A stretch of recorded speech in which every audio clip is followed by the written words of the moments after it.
Hello, everyone. This is Dr. Barbara Stroud, and I'm so excited to be back with Conversations with Friends. Today, I have the amazing honor of introducing you all to my phenomenal, beautiful, brilliant friend, Dr. Mona Delahooke. And Dr. Mona Delahooke is a licensed clinical psychologist and an author, and just the lovingest, kindest spirit of a human being that I know in my life. She has dedicated her professional career to promoting compassionate responses to children and families, trauma-informed responses, relationship-based interventions. She uses a developmental, behavioral, and emotional lens to support families and children who have learning challenges. She is the author of two amazing books that I encourage you to run out right now and purchase, or put them in your shopping cart on whatever purchase network you use: Beyond Behaviors and Brain Body Parenting. These are the covers of her books. You can go to her website there at www.monadelahooke.com. I'm going to stop sharing so you can meet Dr. Delahooke. Hello, beautiful. Hello, my dear friend. Such a love fest. I'm so grateful for you. Thank you for having me on. Of course. Well, I admire what you're doing in service to children and families. Mm, And we do have some questions, but we're also just gonna, like share. We're just gonna chat a little bit. So yeah. you've been really helping families, parents, early intervention specialists, preschool teachers, everybody understand regulation for children, the importance of Mm, co-regulation, and a concept that you introduced me to, which I know is not your concept, but you're sharing it, is body budget. yeah. And I want to know more about that. And then I want to expand this from a race equity lens. So why don't you start Oh, by explaining to folks, yes, by explaining to yes. folks this concept of body budget. Yeah. Yeah. Well, as you know, the training that I had many decades ago, like 25 years ago, was similar to yours in infant mental health. And in infant mental health, you really learn a lot about the body because Yeah. infants can't talk to you, right? And toddlers can't talk to you. And that in one of my infant mental health certificate programs, it was a 2-year program with a colleague that both of us know and love, Connie Lillis.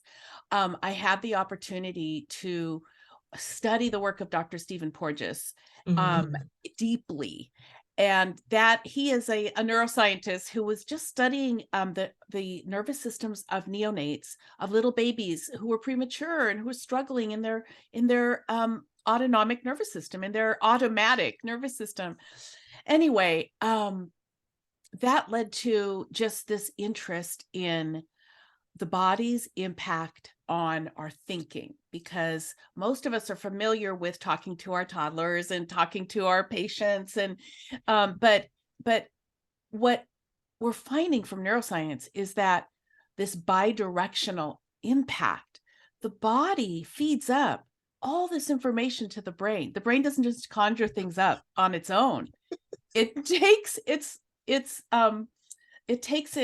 commands from the body's sensations, that those sensations that are getting fed to the brain. So Mhm. I became obsessed with a neuroscience nerd. I'm not a neuroscience scientist by any stretch. I'm a clinician, right? I'm a child psychologist, but I have a deep interest in the application. So in the last decade, I also became interested in the lab of Dr. Lisa Feldman Barrett, another predominant neuroscientist. She's the top 1% cited scientist in the Wow. world right now. Okay. But although many people do not know her, so I would definitely recommend her books, but especially the one called 7.5 Lessons About the Brain. But if you don't Okay, want to let's read let's it, promote that. 7.5 lessons about the brain. about the brain, Okay. it's a little tiny little book. It's like she calls it a beach read about the brain, and it's Okay. really fun. Her other book is what took me a year and a half to get through, How Emotions Are Made. So I'll make it easy for you, and I will say that the topic that she brought up that I think has such relevance to parenting, to early Head Start, to our children, and yes, to equity, and to the cost that our children bear, our Black and brown children, our Black and brown brothers and sisters bear in being in this world, to the body budget. So if you want, I can share my screen really quick, Yeah, let's do that. Let's and get into a I'm little just bit of gonna content. and then we'll Yeah, start talking. Yeah, go ahead. sounds great. So I'm going to introduce this idea of the body budget. And this is a term. Can you see my screen? Yeah, perfect. Great. So this is a term coined by Dr. Lisa Feldman Barrett, and it stands for the very complex process of allostasis. But allostasis is basically how the brain maintains all the systems of our body, Can as we, you know. because, I'm with you. Love neuroscience. Want to also speak English. Is it Yeah, fair to say balance? I think balance is a word that fits it Okay. perfectly. I really do, because without balance in your, think about the balance of all these levels in our body that's constantly going on, like potassium and calcium and oxygen and glucose. I mean, there's so much going on in the body. And So our response, I'm going to add to that too. Yeah, it's yeah, in our body, and our body is constantly responding to the environment. constantly, So, and that's we're going to get to in that when we talk about equity even too. when we're asleep, it's There you go. constantly responding to Yes. the environment. Body's So I amazing. It's so amazing. And so this idea of body budget is so simple to understand. And she says, just as a financial budget keeps track of money, bodies track our internal resources like water, salt, glucose, oxygen, as you gain and lose them in real time. Mm. And so, as a parent, you kind of come to this naturally, like the witching hour. Sometimes parents know that around 5 o'clock, or when you pick up a child from school or daycare at 4 o'clock, sometimes they just are so out of sorts and have such Hmm. difficulties. Well, we can track the body budget. And so everything, like you just said, in the environment and everything we experience internally, including our thoughts and feelings, become either deposits or withdrawals in the body budget. So we can tag deposits and withdrawals. So just simple examples of a deposit would be a hug, that's welcomed, a hug that feels good, right, to the person. Hmm. But a good night's sleep. Sleep is it's the biggest deposit in our body budget. Cycling, deep sleep cycling is essential. And many of our parents and children don't get good deep sleep cycling. Hmm. Hmm. Playing with friends, enjoying your time with friends, a kind look, a patient teacher or caregiver who sees you and who understands you and is there for you. That is a deposit in a body budget, as well as like a healthy meal, right? Eating food and drinking water. So those are all deposits in our body budget. And then there are withdrawals. So the withdrawals are environmental and they're interpersonal. So a withdrawal can be having low blood sugar, not eating enough food, for example, or drinking enough fluids. Then your balance gets off. Not having enough sleep. And then there are the environmental withdrawals, like being punished, being isolated, being Hmm. secluded, Hmm. being restrained, being shamed, or being ignored.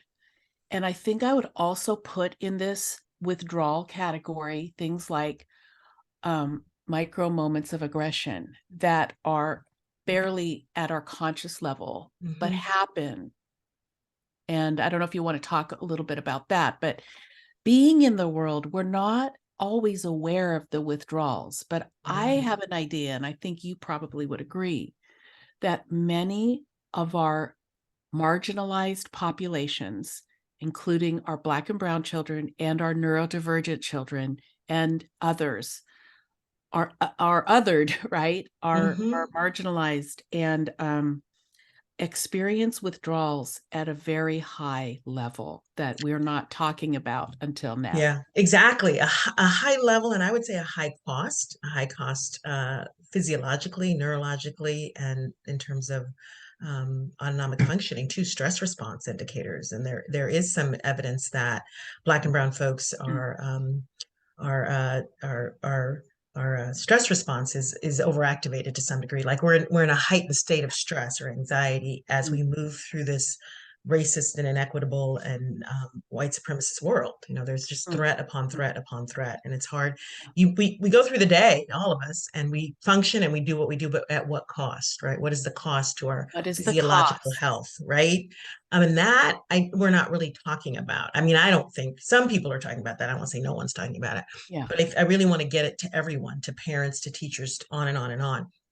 It is, Well, yes, it's yeah. not getting enough sleep, it's not getting a good meal, and it's also walking into a classroom and the assumption that the Black or brown children, and often the boys, are going to be problematic. So there's already this automatic assumption that those are the children that we need to be careful about, or that we need to be concerned about. Um, Yes. so those are ongoing withdrawals. Let's see what else you got that you want Yeah. to share. Well, Ongoing, absolutely. Those are, in our education system, I don't think we're talking about body budgets very much at all. I mean, I was just at a huge education conference, and I didn't hear us talking about, I hear a lot about performance and compliance, and and I understand how, I just have such great compassion for teachers. I how do you meet the needs of 30 kids? Like, it's really, we've put them in an right. impossible situation, Well, let's just yes. say, right? Yeah. Love teachers. Everybody knows, child of two teachers, right? Both my parents teachers. Oh, they were. Oh, Love teachers. yes. And it's impossible. One brain cannot be the cortex for 30 little brains.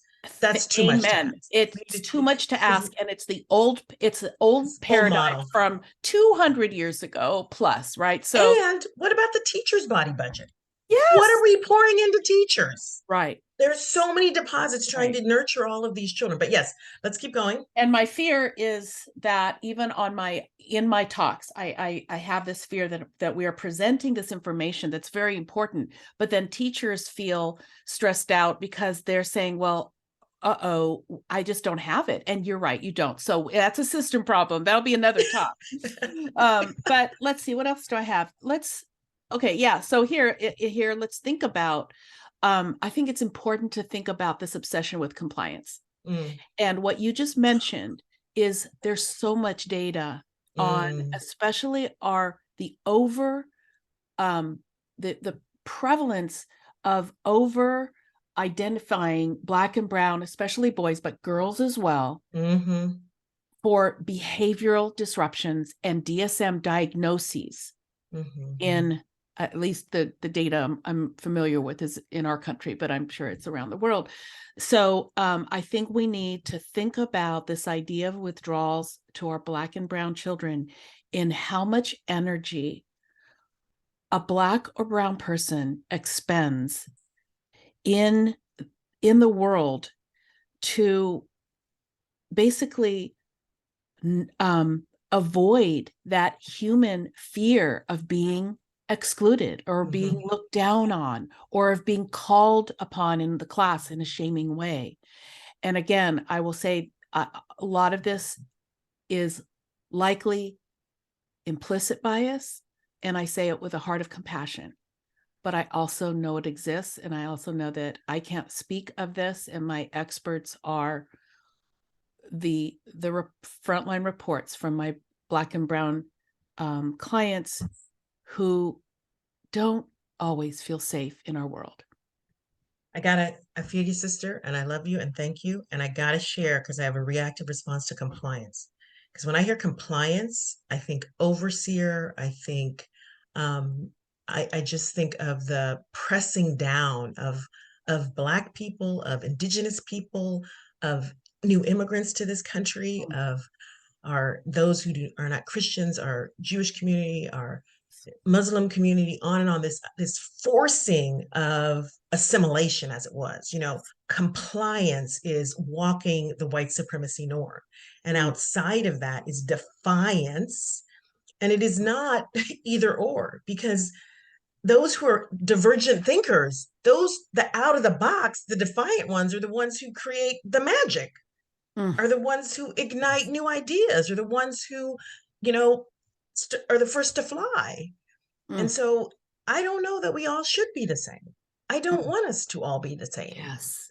And so when we I make yes. compliance the Yes. goal, we kill a little bit of the spirit of individuality. So Yes. I'm listening to my body and I'm trying to get people to pay attention to their body. Our body's talking. So you said compliance and I felt in my body. I'm like, Yes. that's a trigger for me. That's like That's I don't know that everybody needs to comply. That makes you about feel that. safe. That might Right. make you feel safe when everybody's doing what you want them to do. But we Right. have some amazing individuals with fabulous gifts. And if Mm, we nurture those gifts, we might just cure cancer. Come on. come on. Yes. Compliance is not the answer for When me. I agree with you wholeheartedly. And when did inside the box thinking change any big, huge um, public problem, right? Right. I mean, who was inside the box? Was Einstein inside the box? Paradigms don't shift unless there is agitation. Yeah. And the message our children are getting in our education system, and again, with no offense to teachers, but Oh, with no. picking a bone with the general education system, I have no problem doing that. I have publicly for years. We need to shift away from compliance training because Oh, guess yeah. what comes out of the non-complex theory of behaviorism, which was created over 100 years ago and has a lasting legacy in our education system. Mm-hmm. But I don't want to get too far from the fact of where we started, what you Right. said, and that is, what is the cost to our body budgets, to our children of color? And I would say the answer to that is probably that they are eating up more of their body budget in our systems because of this lack of relational safety and environmental safety, this Mm-hmm. which is both conscious and subconscious. And I don't know if you agree. Yeah, I love that. I love that in terms of relationship safety. We don't talk about that. And I think that's really powerful and where the foundation of everything is that we are safe in relationships. We are safe in the world. We are safe in our classroom. And I would also add, part of that safety, that relational safety is that we are seen with compassion and love and opportunity. And it's like, I would love for every child to walk into a classroom and people see opportunity and they present with that compassion. Um, and the same with people walking down the street. If we could see compassion, if we could see opportunity, if we could see potential in the other person instead of threat. But the threat has been conditioned, folks. Yes. I tell people all the time, Yeah. you didn't create racism. It was here before you got here. And we've Yes. inherited this very broken model. So I'm not pointing fingers, blaming anyone. Yeah. And if we want to change the model, we have to be active and we have to be like direct in our attack on the subtle implicit biases that we've all internalized. Right. Right. And that involves a certain amount of consciousness, that awareness, that allows us to face, like you said, that something that's been implicit for a long time, right? A very long Maybe time. through millennia. So it's so profound. And yet, sadly, I think there is some pushback to this conscious awareness and some fear of it because it's mysterious and people don't understand it and maybe Yeah. are scared of it too. Mhm. Yeah. I'm not upset that equity creates a little bit of discomfort because people threat brings a defensive response, right? Yes. And so majority culture is feeling a little bit of threat. And again, I'm not trying to make you uncomfortable as Mhm. much as I'm saying, yes, there's a threat coming, not in danger to your health or your safety, Yes. because change is challenge. Yes. All new information Yes. feels like a threat at first. And that's what I Yes. remind parents and educators. Learning is challenge. Learning is stepping into what Yes. you don't know. So the Yes. threat is not malice. The threat is I've never been in this space and I'm scared. Yes. And you know what? Yes. It's okay to be scared. You should Okay. be scared because we're Yes. jumping into a place that's foreign. we're jumping into a place where we're not going to assume certain people are not worth our time and attention or even our public dollars, because that's an issue where certain groups, can't get equitable health care and on and on. And I'm not just talking about Black and brown people. I'm talking about trans people. I'm talking about people with disabling conditions. I'm talking Yes. about seniors. I'm talking about a lot of folks who Yes. can't get access to equitable health care. So this equity lens, it's race and it's all issues of equity. Yes. And the thing I want to ask you is, what can you share? What can we give as an activity? Because I know people want things to do, to Yeah. parents and to teachers and to home visitors and all the folks who touch children and teens as well. Our teens are very vulnerable. Our teens, people, we think our teens have it together. No, they don't. Anyway, that can be another video Oh, all our by itself. teens, Our just teens need our help. All right. our So, but how toddlers do and our teens. Yes. Okay. yeah, I think Yeah, our toddlers and our teens are the most vulnerable. they are. What can we pour in terms of body budget, particularly around this issue of Mm. equity? Okay. Your ideas about that. Yeah, great question. And first, let me say that what you just said about going into the unknown and having a certain amount of stress. Bruce Perry, a neuroscientist everyone knows and loves, right? He has said it. He said, you don't grow without stress. So if just because something's uncomfortable, that doesn't mean we have to shut it down. We can have so much compassion around it and say, this is the stress we are now going to face for our own sakes and for the sakes of our children. But this is how we grow. So I'd say the first thing, again, with so much compassion, for people, providers and parents and caregivers, is to try to develop a compassionate awareness and consciousness around bias.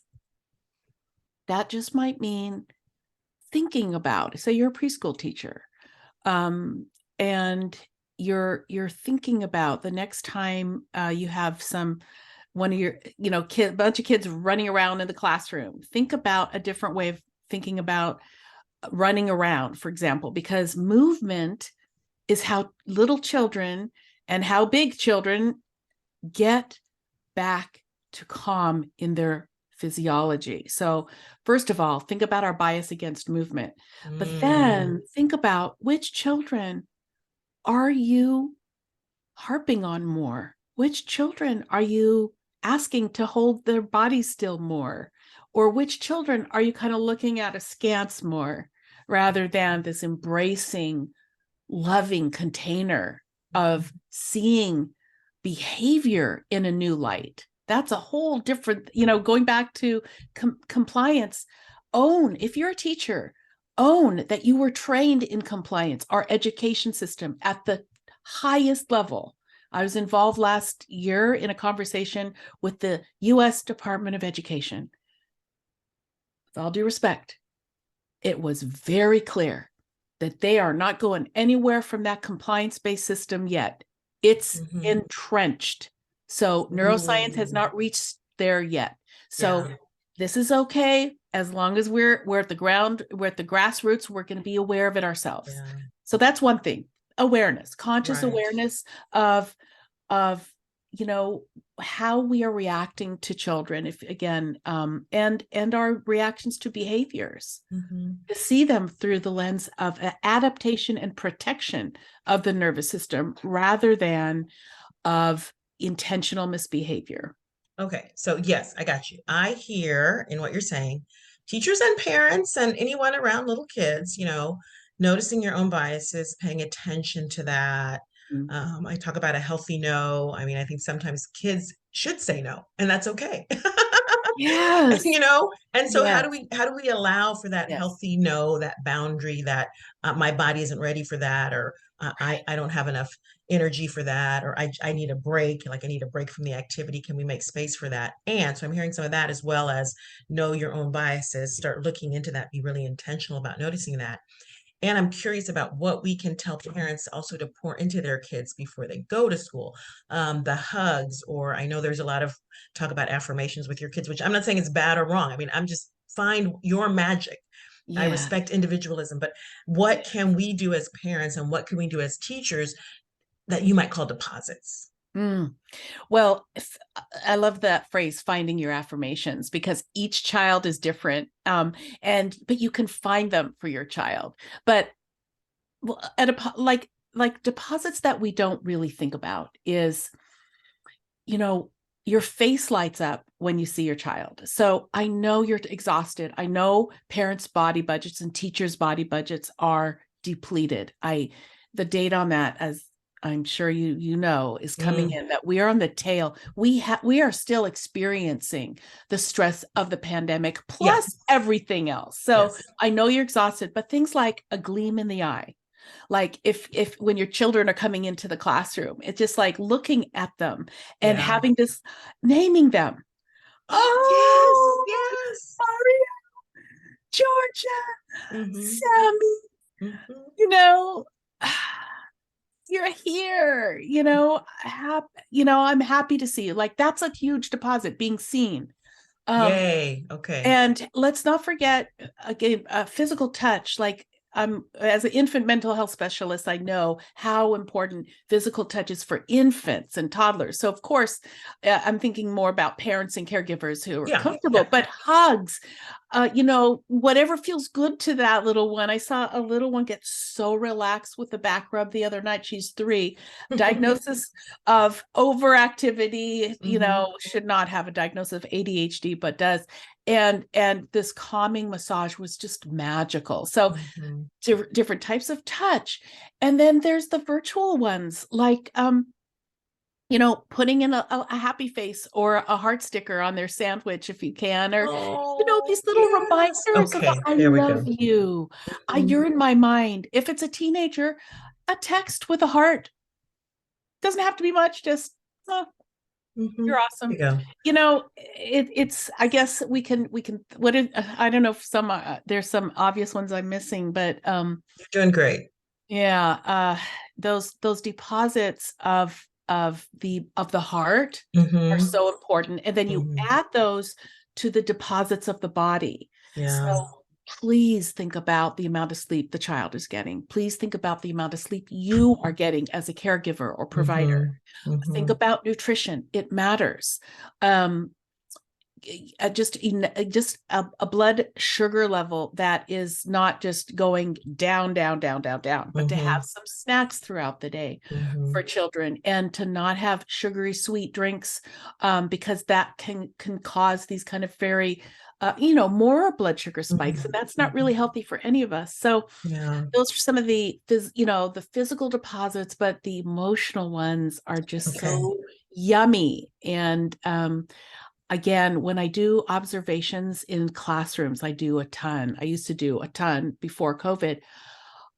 It was really interesting. I felt like the teachers, when I was observing, the teachers were really proud of how quiet and organized their classrooms were. Mm. It's like the aides would tell me, "Oh, that wasn't really normal." The teachers usually like hugging the students and being and very more. Oh, And I think that in our system, again, going back to education, we think that being disciplinarians and having an organized classroom and having a quiet classroom, there we have to think about these implicit, like, right. things that are handed down as to how a good parent or teacher is.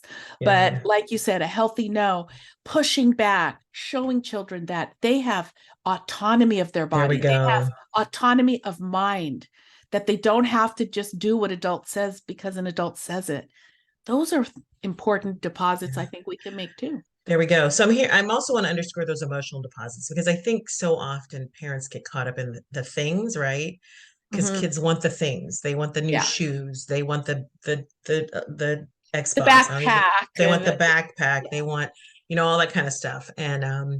And remember the power of the emotional deposits. I think those are so mean so much. And like we talk Yeah. about gifts, there was a lot of this streaming around the holiday time. It's like, do you remember the gift you got at 8 years old? No, but you remember the family dinner. You remember the Christmas Eve tradition or the Hanukkah tradition. You remember the relationships. So Yes. let's go back to relationships, changing the world. Let's go back to the relational Yes. deposits. I mean, kids and adults all like to know they matter, that they are Yes. valuable, that they are good enough. Mm, Trained yesterday, and I say often, isolation is annihilation to the soul. No one wants to be alone. We are no. not neurologically designed to be alone. Mm, that's We right. we feed off of the energy, positive or not so positive, of other people. And so Yes. we can even deposit positive energy Yes. into each other, into your Yes. partner, into your friends. Yes. Yeah. Yes. Yeah. Smile at someone in line at the grocery store. I always Oh, say kindness costs you nothing.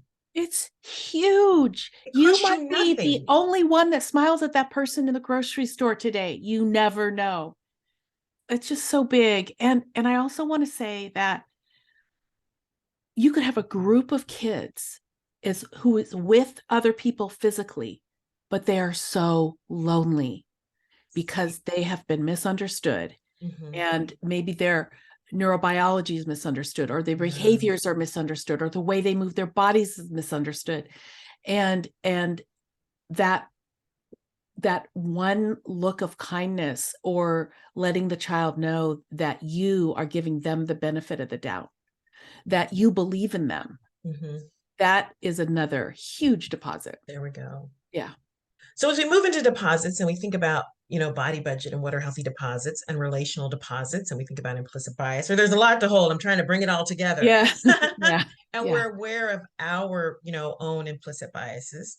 How do we make ourselves comfortable? And this is, I don't expect you to answer this. This is for the folks watching. How do we make ourselves comfortable with communities that we don't know a lot about? And that's, you answer that question, you figure out what you're going to do in terms of being your own teacher about learning. And part of that might be smiling at someone that's in a wheelchair because you don't know anybody in a wheelchair. And it's not pedantic, it's just you're demonstrating engagement. It's like, I see you. You're saying, I see you. I see you with compassion and love. I see you as a person who's a different skin color than I am with compassion and love. I Yes. see you asking for a translator in whatever language with compassion and love. I see you. Hello. That's a deposit. And I'm throwing this out there as a way to move that needle just a little bit Mm, about the implicit negative rejecting withdrawals that people who don't land in that dominant culture, very narrow sphere, whether it's by race or religion or yes. sexual orientation, gender identity, Yeah. disabling condition, on and on and on, Yes. and are feeling disenfranchised just walking through the world. A kind look. I saw that on your list. A Mm, kind look, because a judgmental look is very harmful. And yes. I think all of us know what that feels like. Yes. And so you can start. I'm going to throw this out there. Don't know what to do to move equity forward? Start by being kind to people, Mm, by offering a welcoming glance, by saying something like, "Hey, it's good to see you today." mm, mm, I mean, that's a little, doesn't cost you anything. mm. It's little, but it's so big. I mean, it's so actionable. And that extra intentional look, right? Mhm. That extra look of compassion, that extra push toward, you know what it is, Dr. Porges would say, it's a cue of safety.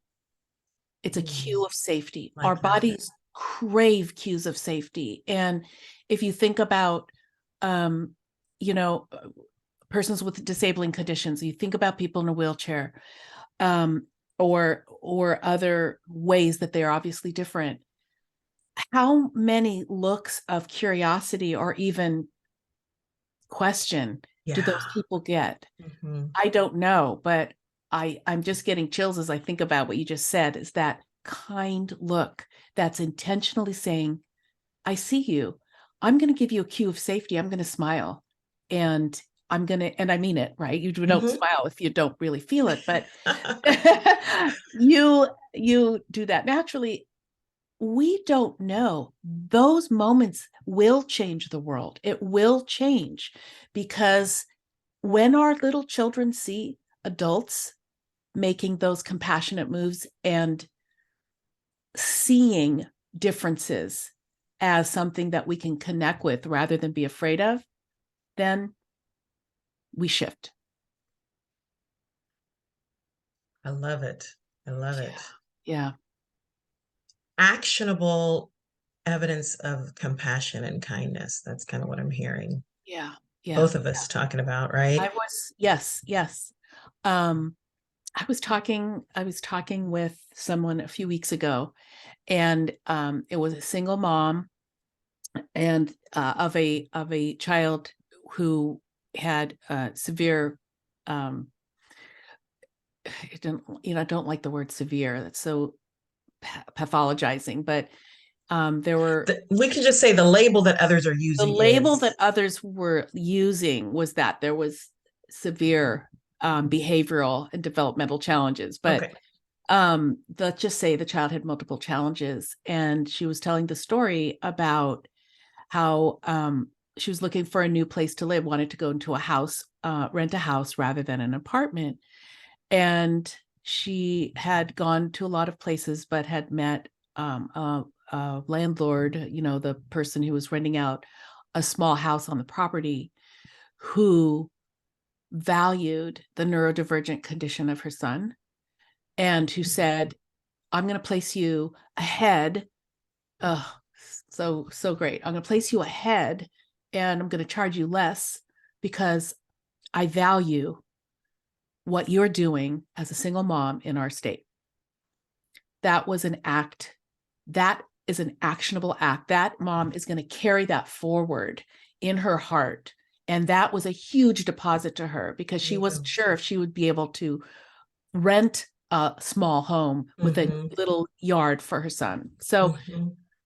it's just an example of how powerful a deposit is in humans, and how hard it is for some people to get deposits because they're in a state of withdrawal.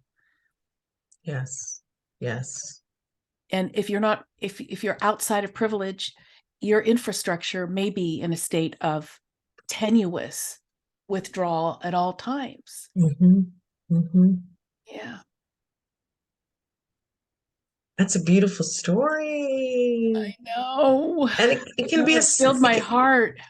it can be a small thing like that, you know, open a door for someone that looked like it was going to be a barrier. That's Yeah, kind of what you're talking about.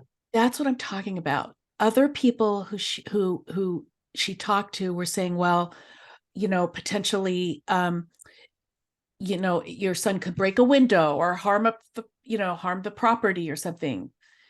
Looking at the family with under the lens of this disability lens, Right. othering, Othering. And othering. and the condition therefore is a threat. Because now we're activating from our threat response. So we see difference. We see a child who's more active than other children, whatever we want to say. I know they're using the term severe, Yeah, and we impose this idea that that's a threat somehow to us for whatever reason, and then we prevent access. So again, how do we challenge our own nervous system that feels threatened? And how do we see the possibility and potential in this beautiful child, in this wonderful family, and this mom that you're describing? I'm imagining she's already facing multiple withdrawals. Why does her living situation have to be an additional withdrawal, right? right. So this landlord has just created the condition where you don't have to worry about the living condition. That's a withdrawal you don't have to face. We're Yes. going to let you use your energy for other things that we know you're facing. And that's also something that we can do as we move towards equity. We know the populations that are already having more withdrawals. We know who they are. All Yes. the non-dominant folks, whoever is Know them. not on Yes. the dominant lens, we face more withdrawals. So Right. how can you offer more deposits, right? Right. Right. And it it can be from a place of,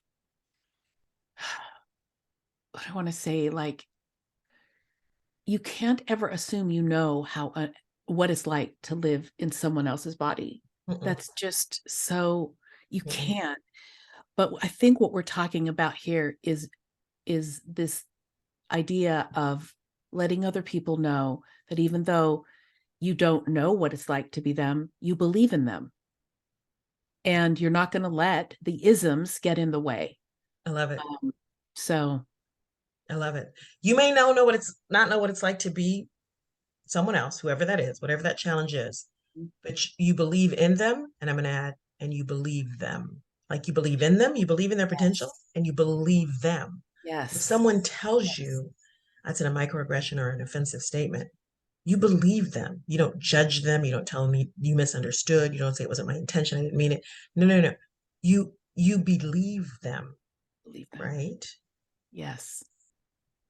And that's one in the he as also a healing principle in trauma therapy in families. Like when someone talks about a past trauma, you don't just try to, oh, but make excuses. You hear, you listen, and you believe them. That's very powerful. So Yeah.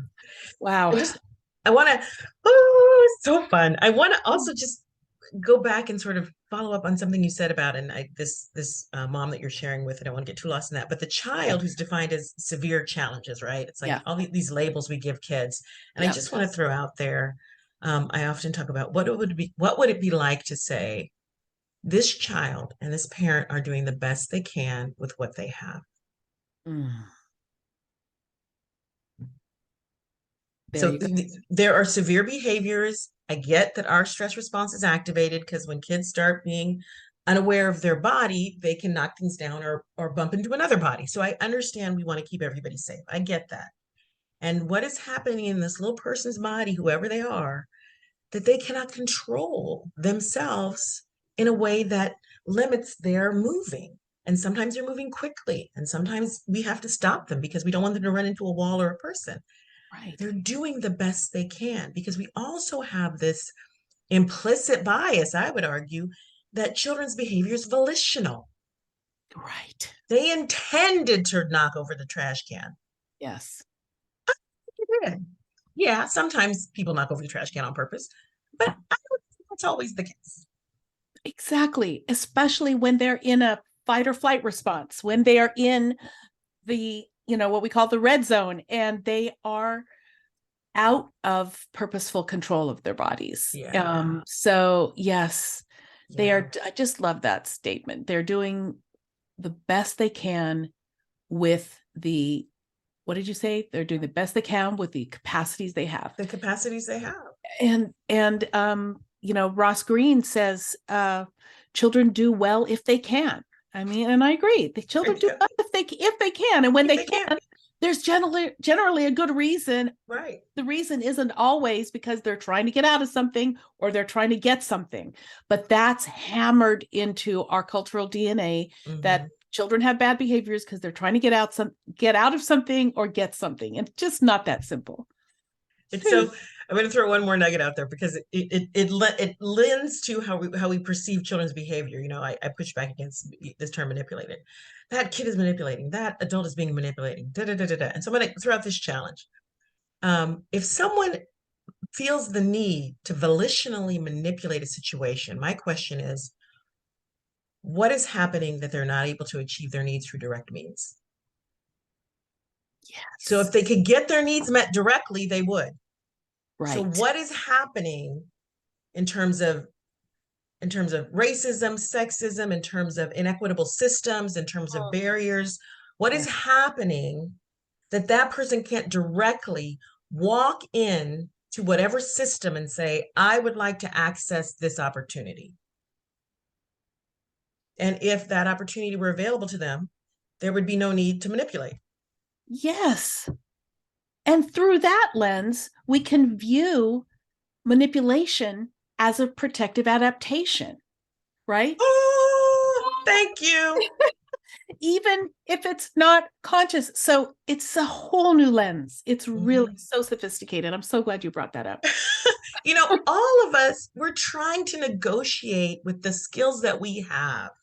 Yeah. All of us. The infant, the 30-minute old infant is using their little mouth and their eyes to pull us in because they know we must fall in love with them immediately for them to survive.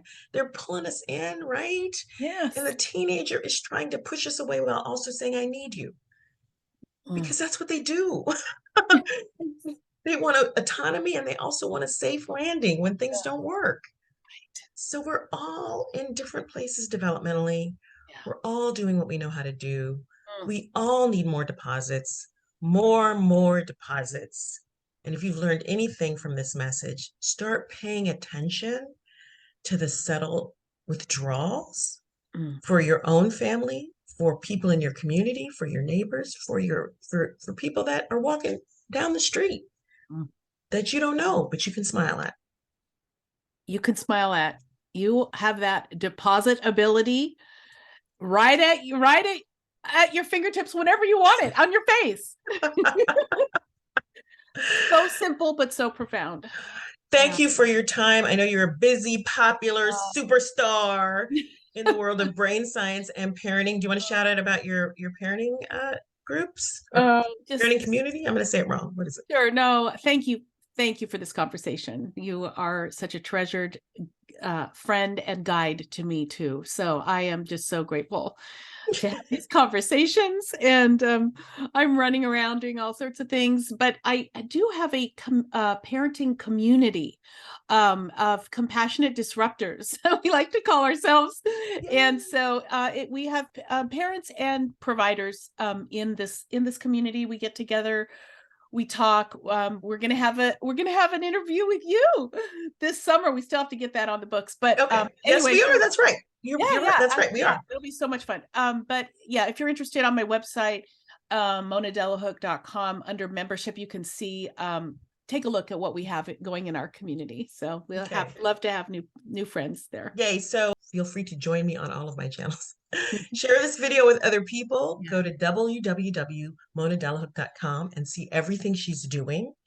And thank you so much for taking the time to share this little time with us. Bye. Thank you so much. Be well.